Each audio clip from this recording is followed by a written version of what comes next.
Muito obrigado. Linda parece, como sempre. Tu tem a palavra. Muito boa noite. For the English speaking people, two things. First, there is a Kardecpedia, where all books from Kardec are there in several languages. And tonight I will talk about the chapter 8, items 18 and 19. But between you and me, I will completely go in another direction, right? But this is my problem. A second thing is that the Gold Coast Spirit Center is going to prepare once a month these speeches in English. It's a very good chance to improve your English.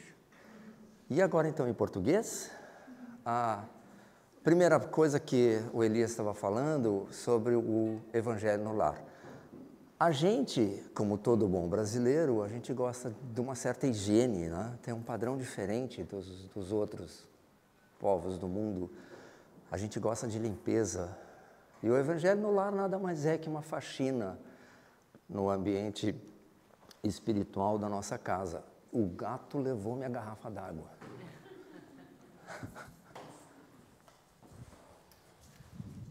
Então, o Evangelho no Lar é a faxina que a gente precisa fazer no ambiente espiritual da nossa casa. O terceiro ponto da noite de hoje é que os inspiradores da noite me pediram para avisar a todos que tudo passa. Porque muitas pessoas estão em situação de desconforto e muitas pessoas têm essa razão para virem ao Centro Espírita. Porque a vida não é fácil. Aliás, eu vou falar isso hoje na preleção, mas lá mais para frente. Mas os nossos inspiradores da noite de hoje pediram para avisar a todos, atenção, lembrem-se, tudo passa. Se a situação está ruim, meus parabéns, porque este nosso planeta, material mais ou menos, que isso foi uma criação da divindade para que os nossos espíritos evoluam, é uma grande escola. Então, se a sua vida está difícil, meus parabéns, você está fazendo uma pós-graduação, porque aquele que tem a vida muito fácil está no jardim de infância, mas aquele que tem a vida difícil, esse sim está indo bem. Meus parabéns. Rezem por mim, vocês que estão indo difícil, porque vocês têm esse poder. Bom, eu tenho que olhar sempre no relógio, porque eu falo e me perco. E já vou cortar um pedaço da história toda, porque senão não dá tempo. Eu ia explicar por que eu vim de pijama hoje, Vim trabalhar de pijama, por que esse negócio? E eu sempre gosto de começar as preleções agradecendo aos aborígenes. Por quê? Por uma série de razões, eu já falei, já apresentei algumas vezes aqui, vocês já sabem. Se não sabem, me perguntem. Mas também porque eles vieram antes de nós, aqui nesta terra que a gente chama hoje de lar, de casa, onde a gente mora. E muitas vezes a gente se esquece disso, que teve uma geração de pessoas, O meu avô era um cara legal, meu avô materno era espírita, e me deu esse espiritismo através da minha mãe, Meu pai era um cara impossível, a gente não conseguia ficar perto dele sem rir, E ele me trouxe essa alegria de ser. E eu vim aqui, mas só que eu não apareci do nada, ou como disse a candidata lá à presidência dos Estados Unidos, eu não caí de um coqueiro, Eu sou o resultado de uma série de encarnações, eu vim reencarnando, várias vezes, e isso me trouxe até aqui. E hoje eu sou a melhor versão, como vocês também são, a melhor versão de mim mesmo. E eu tenho que agradecer isso, eu tenho que agradecer todas as vezes que a minha vida foi difícil, que eu passei por uma escola bem difícil, por uma classe horrível, que o professor era brabo e que os meus colegas de classe eram um nojo, porque me trouxe até aqui, me fez quem eu sou. Tem aquele filme do Tom Hanks que é sobre um personagem da televisão americana, um apresentador da televisão americana, que ele diz isso, Vamos considerar assim 10 segundos nessas pessoas que nos trouxeram até aqui. Os bons exemplos e aqueles exemplos que disseram assim, eu não quero ser como essa pessoa, porque isso que essa pessoa faz está errado. E isso é uma coisa que nos muda, que nos faz evoluir também. essa análise, mas eu ainda vou falar disso na preleção, porque é sempre assim, né? Eu escrevo e falo qualquer outra coisa. Eu devia trazer o papel em branco, que era muito melhor, né? Economizava tinta também, né? Ah, nunca vi. Então, Jesus. Tem dois assuntos que não podem faltar na preleção espírita. O primeiro é Jesus e o segundo é a reforma íntima. Se falar dos dois, terminou, podemos ir embora para casa. Então, já falei, até logo, boa noite, muito obrigado. Mas Jesus, a gente sabe que é o mestre dos mestres, né? Jesus é o grande modelo que a gente tem que seguir. E, evidentemente, Jesus, então, é um espírito de alta evolução. Ok, em primeiro lugar, não vamos discutir essa palavra evolução, se é certo, se é errado, se não sei o quê. Dá uma folga, eu sou um cara simples, né? Então, nessa visão que a gente poderia colocar numa régua, e nós não somos de colocar numa régua, nós não somos lineares, né? A gente diria que Jesus está à frente de mim na evolução. Não é exatamente assim, né? Mas para evitar discussão, vamos entender assim, ok? Então, Jesus nos trouxe o Deus amor. Tá? Jesus acabou com aquela história de Moisés, que era um não matarás, não roubarás, não comerás o último pão de queijo antes que eu coma, não fará um monte de coisa.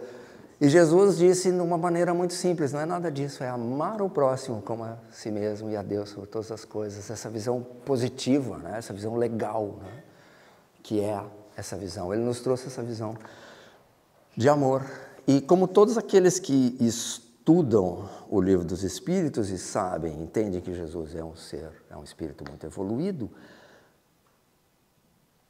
deixa eu voltar a fita que eu falei bobagem.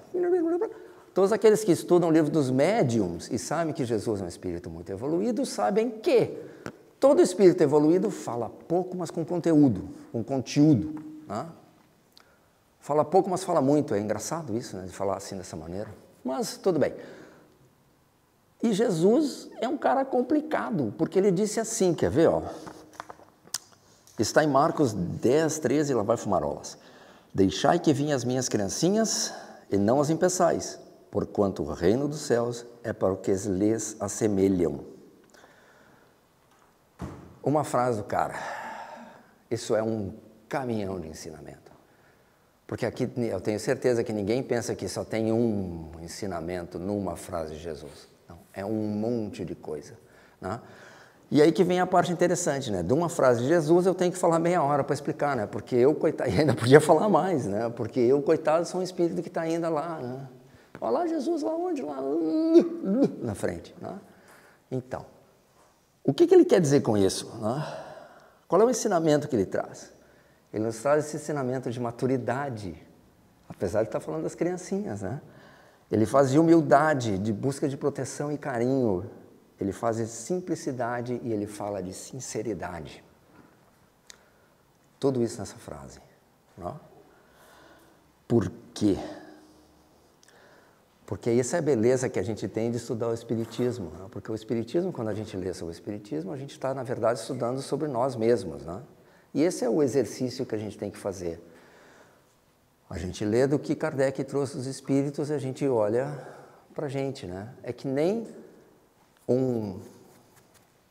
que nem diria Divaldo, um sociólogo russo, eu não me lembro o nome do cara, então dá para inventar qualquer coisa, Pavlova. Ele disse que as pessoas que migram são que nem pessoas que ficam na frente de um espelho se analisando, porque aqui é assim, lá é assado, aqui é o contrário do que é lá, né? Até a Austrália é mais ou menos parecida com o Brasil, né? Não é tão longe assim, né? Eu já vivi em outros lugares que era justamente o oposto, parecia uma balança de criança, né? Um está em cima, outro está embaixo, né? Chegar no ponto, na hora certa, é que tem que ser. E outro diz assim, não, relaxa, se tu chegar atrasado, tudo bem, se tu chegar antes, senta aí, que eu ainda estou tomando banho, né? Aquela coisa assim. Mas, então, quando a gente estuda sobre o Espiritismo, a gente estuda sobre nós mesmos, né? Como quem faz o imigrante, como nós todos somos. A gente se olha para o povo ao redor e a gente olha para a nossa cultura, para o nosso background cultural e fala assim, mas por que para eles é bom assim e por que a gente não faz? E por que para nós é bom ao contrário e eles não fazem? Né? Essa análise, essa discussão. Porque hoje eu quero apresentar o assunto dessa frase de Jesus em 3 pontos. Então, Primeiro ato.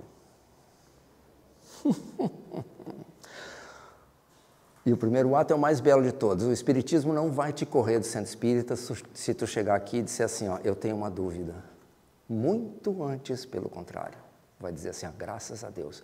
Aliás, a minha função aqui como preletor é trazer dúvida para todo mundo. É trazer dúvida, é fazer todo mundo pensar. Né? Porque essa é a beleza que a gente tem como ser humano. A gente tem uma caixa d'água, especialmente aqui a minha, que é bem grande, para a gente usar isso, né? Para pensar nesse negócio todo. E repensar sobre nós mesmos. Né? O desenvolvimento espiritual da gente não para quando a gente tem dúvidas. A nossa fé não é reduzida quando a gente diz assim, será que isso existe? Será que tem? Será que é? Por que é? Por que Kardec escreveu isso? Será que é verdade? Não reduz a nossa fé, não reduz a nossa esperança de uma vida melhor, muito antes pelo contrário, porque solidifica, porque não é uma coisa assim, eu acho que tem água dentro dessa garrafa.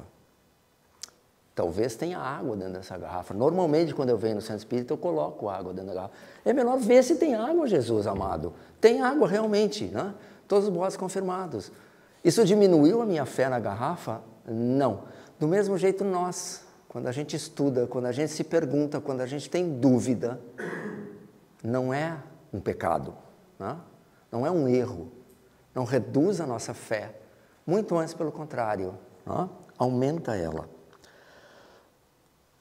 Porque na verdade o cara disse, né, o barbudinho lá da Palestina, ele falou o seguinte, eu sou o caminho, a verdade é a vida. Ele não me desconcentra para ficar sério, porque o assunto é sério aqui. Nós estamos falando de Jesus, Ara.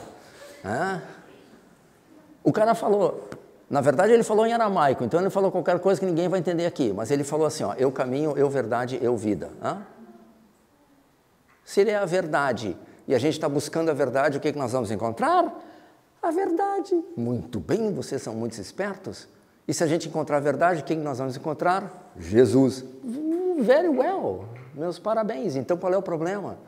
De discutir, de pensar, de duvidar, de pesquisar, de pensar por que isso é certo. Né?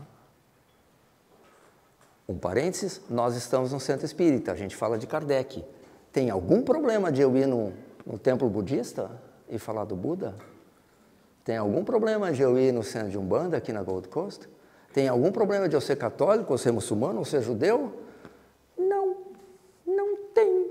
Por que não tem? Porque a gente só soma, a gente nunca subtrai nessa busca pela verdade. Não é verdade? Então, duvide, brigue com seus conhecimentos, discuta consigo mesmo. Vai tirando as pedras do caminho que vai aparecer Jesus, sempre, não? Aliás, eu sempre digo, felizes são aqueles de vocês aí que não leram o Livro dos Espíritos como um pré-adolescente, que nem uma pessoa que eu conheço que anda de pijama laranja por aí. Porque quem lê o Livro dos Espíritos como adulto tem outra maturidade para entender com aquela profundidade, né? Porque quando eu releio o Livro dos Espíritos hoje, eu me lembro daquela época lá que eu era um chato, e hoje eu sou um chato velho, que fica lendo o livro e diz assim, hein, cadê o furo nessa história toda? Cadê o furo para incomodar minha mãe, que era espírita de carteirinha, de atravessar a rua e ir lá conversar com o mendigo, explicando para ele por que a situação dele era essa. Não? Então, é com ler o Livro dos Espíritos e o Evangelho segundo o Espiritismo com maturidade, é coisa que lamentavelmente me passou pela primeira vez. Não? E como eu não sou maturo ainda, então acho que não vai ser nessa reencarnação, vai ser na próxima. Eu recomendo, leiam o livro, procurem a falha, onde é que está o erro? Onde é que Kardec errou? Eu não consegui achar nenhum erro. A história fecha. Os ensinamentos de Jesus têm começo, meio e fim, e faz sentido. Não? E Kardec explica o sentido para a gente. Porque se tu for ler a Bíblia mesmo, o Novo Testamento é meio... Como? Não? Mas o Evangelho segundo o Espiritismo vem mastigadinho. E depois que lê o Livro dos Espíritos, o Evangelho segundo o Espiritismo, aí que vem a outra pergunta, né? Onde é que isso bate, coincide com a minha vida, com o meu jeito de ser? A isso a gente dá o nome de reforma íntima, né? Segundo ato. Agora, momentos de tensão, então eu vou beber uma água. Porque agora a coisa vai pegar fogo. Essa não é uma semelhança com as crianças, né? As crianças não duvidam, as crianças não perguntam, as crianças não tentam, as crianças não repensam aquilo que estão fazendo. Tu dá um brinquedo para a criança, a caixa do brinquedo é a coisa mais divertida que tem, né? Ela não repensou a função do brinquedo? Evidentemente sim. É isso que a gente tem que fazer então, né? E elas perguntam. Então, agora vamos para o segundo ato de verdade, porque antes só foi assim uma... Não é?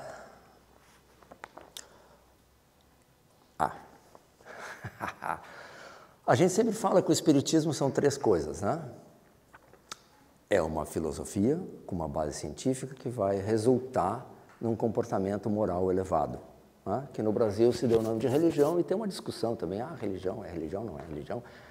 Também, a gente só dá um nome para o negócio, né? Para ficar, senão falar toda vez que é um conjunto de ideias para trazer um comportamento moral elevado, a gente pode dizer religião, por favor, não me levem a mal, né? Se eu falar religião mais para frente. Então, o espiritismo é uma ciência, né? É uma ciência e que Kardec trouxe para a gente bem explicadinho, claro, para todo mundo entender, né? Porque Kardec, naquela ocasião que o mundo estava passando, era assim, ou as pessoas eram religiosas, com a fé cega, faca amolada, ou as pessoas eram materialistas, né? Eram cientistas. O mundo todo se explica pelas leis da física, né? Se a gente lê Kardec, vê muito que é a física daquela época. Ele fala em vez de falar de energias, ele fala de fluidos, né? Aliás, se a gente falar de energias, a gente pode ir em qualquer templo budista, etc., taoísta, eles vão falar de energias, essas coisas todas, tudo converge para o mesmo lugar, mas, de novo, nós estamos falando de Kardec essa noite, então não se perca, Marcelo. Sim, boa ideia. Então, o espiritismo é uma ciência. Agora vem.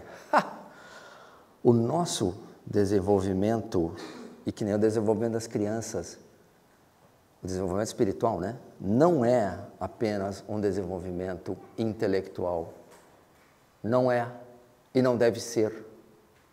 O nosso desenvolvimento não deve ser apenas um desenvolvimento intelectual, apesar do espiritismo ser uma ciência. E a ciência é aquela coisa que trata do intelecto, não? Então, Kardec falou em fé raciocinada. Certo. Kardec trouxe a explicação. Joia. Ele trouxe com lógica. Beleza. Tudo isso baseado num método científico.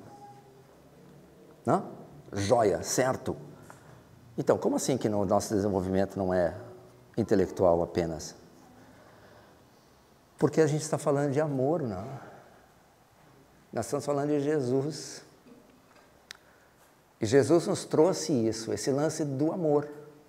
E quer coisa mais irracional que o amor, né? Não tem, né? A gente ama e ama, a gente ama. E por que a gente ama? Porque a gente ama. Porque é para ser assim, porque é intrínseco em nós, está em nós, é em nós esse amor. A gente poderia chamá-lo também de gota de divindade, que Deus nos colocou na gente quando Ele nos criou.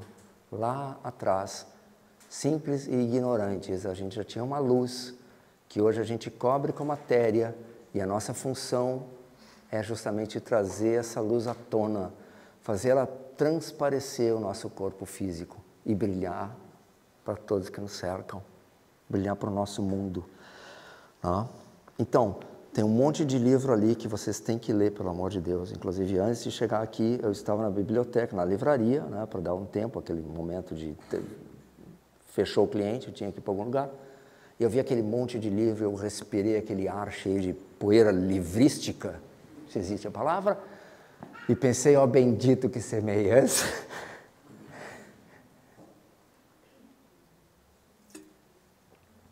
Livros às mãos cheias, que mandam o povo pensar, porque é o livro que cai na alma, é chuva que faz a palma, é rio que faz o mar. E evidentemente que eu fui para a seção dos cartoons lá procurar os desenhos, né, do Will Eisner, que são sensacionais. Mas isso é uma outra história. Então, não adianta só ler os livros. A gente tem que passar por outro filtro. Tá? O René Descartes, o inventor do descartável, não, é um filósofo francês, né? Ele falou assim, penso, logo existo. Tem uma pessoa que eu admiro muito que fala assim, esse cara errou, porque na verdade devia ser, eu sinto, logo existo. Eu tenho sentimentos, né? Logo existo. Certo? Terceiro ato. Agora eles vão casar e vão ser felizes para sempre. Presta atenção.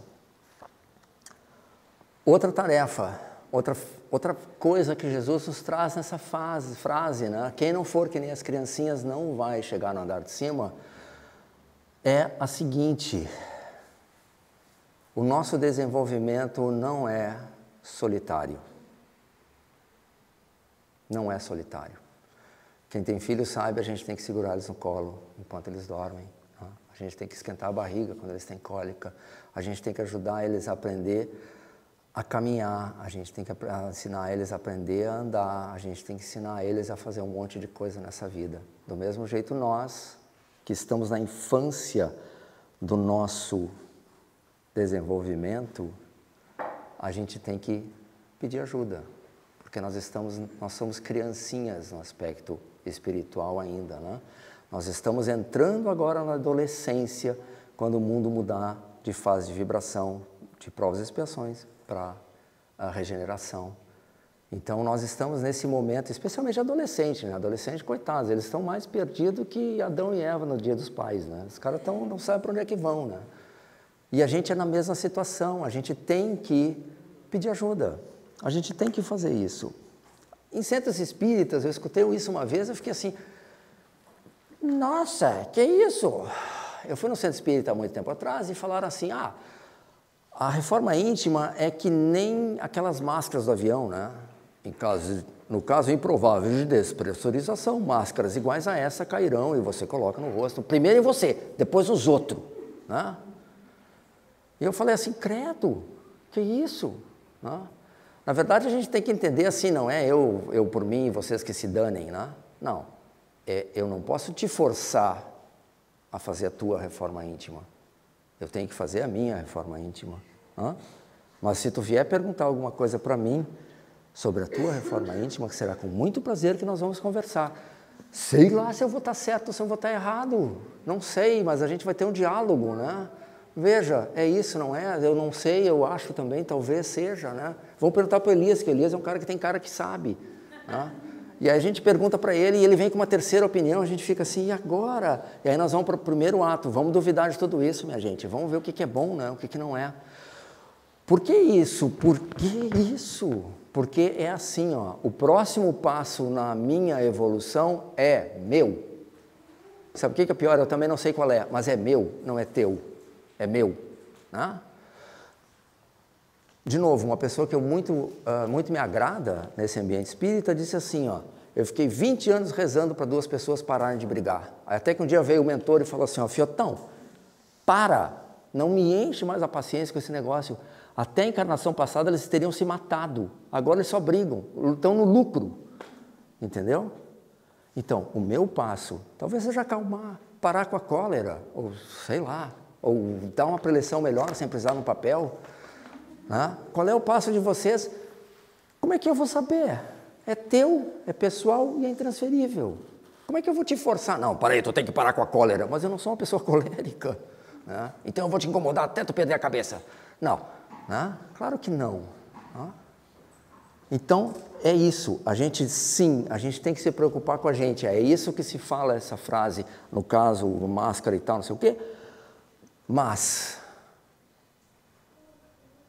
ninguém pode forçar ninguém a fazer a própria reforma íntima, porque, mais uma vez, eu não sei qual é o teu próximo passo, que vai ser completamente diferente do meu. Porque, graças a Deus, nós somos cada um pessoas únicas. Então, a gente não deve forçar ninguém, né? Porque não dá, né? E sempre quando a gente fala de reforma íntima, o que a gente fala, né? Ah, que é difícil, que é complicado, que é um trabalho que... Tem gente que diz assim até, quando eu não vinha no centro espírita, minha vida era mais fácil. Eu comecei a vir, comecei a estudar, ficou mais difícil. Ficou mais difícil porque agora tu está entendendo qual é o caminho que tem que seguir. E antes tu só estava indo com a boiada, só estava indo com a manada. Agora tu está entendendo e tu está seguindo os teus passos. Né?